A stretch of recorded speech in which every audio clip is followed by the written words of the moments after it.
Hello மக்களே, வணக்கம். பாருங்கள், நெத்திலி மீன் வாங்கினேன். ஏற்கனவே ஷார்ட்ஸை பார்த்துருப்பீங்க. 1/4 கிலோ 70 ரூபா சொன்னாங்க. இதை க்ளீன் பண்ணிவிட்டு எப்படி இருக்குன்னு காட்டுறேன். அப்படியே கண்ணாடியாக பளபளன்னு இருந்துச்சு. கண்ணாடி மீன். நான் இது வாங்கவே மாட்டேன், வாங்கிட்டேன். சரி பாருங்கள், கழுவி நல்ல மஞ்சப்பொடி உப்பெல்லாம் போட்டு அலசி இந்த வளவளப்பு இல்லாமல்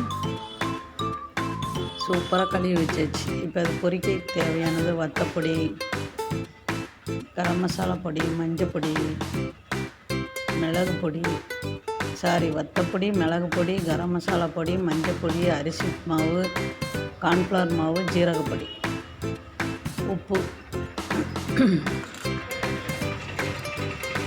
லெமன் புளிஞ்சு விட்டுக்கோங்க. புளி ஊற்றுறேன் நான். எது தேவையோ நீங்கள் ஊற்றிக்கோங்க.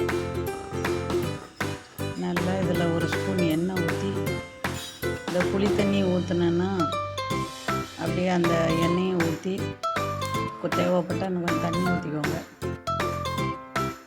ஊற்றி நல்லா மிக்ஸ் பண்ணுங்க. மிக்ஸ் பண்ணி ரொம்ப நேரம் ஊற வைக்கணும்னு வேண்டாம். ஒரு 2 நிமிஷம் ஊறினாலே போதும்.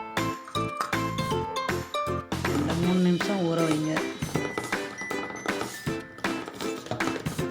நல்லா குழப்பி பாருங்கள்.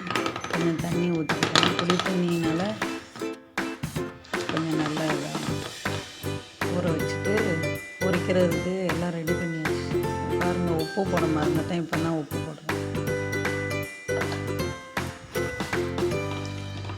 நல்லா பொரித்து எடுத்துக்கிட்டு கறி வச்சாச்சு. இது என்ன ஒரு இதுனா, பொரித்தேன் பிரிஞ்சு சட்டியிலேருந்து ஒட்டிட்டு வராமல் ஆயிட்டு. நண்பர்களே, நீங்கள் பொரிக்கும் போதும் அப்படி தான் வருமா? அது என்னன்னு கமெண்டில் சொல்லுங்கள். எண்ணெய் ஊற்றியாச்சு.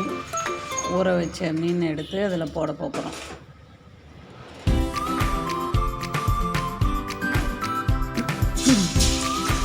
ஒன்றா எடுத்து போடுங்க.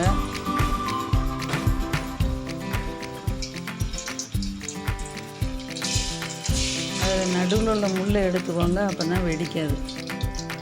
முள்ளோடு வச்சிங்கன்னா டப்புன்னு வெடிக்கும். பாருங்கள், சட்டியும் மீனும் நாங்கள் 2 பேரும் இணைபெரியா நண்பர்கள் மாரி வரவே மாட்டேன்ட்டு சுரண்டி எடுக்கிறதுனா எடுக்கலை மக்களே.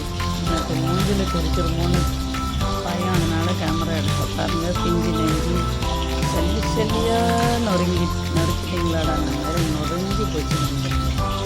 நீங்கள் பொரிச்சா எப்படி இருக்கும் கொஞ்சம் சொல்லுங்கள். நான் பொரிச்சா இப்படி வந்துட்டு. ஓகே, நெக்ஸ்ட் வீடியோ பார்க்கலாம். பாய்.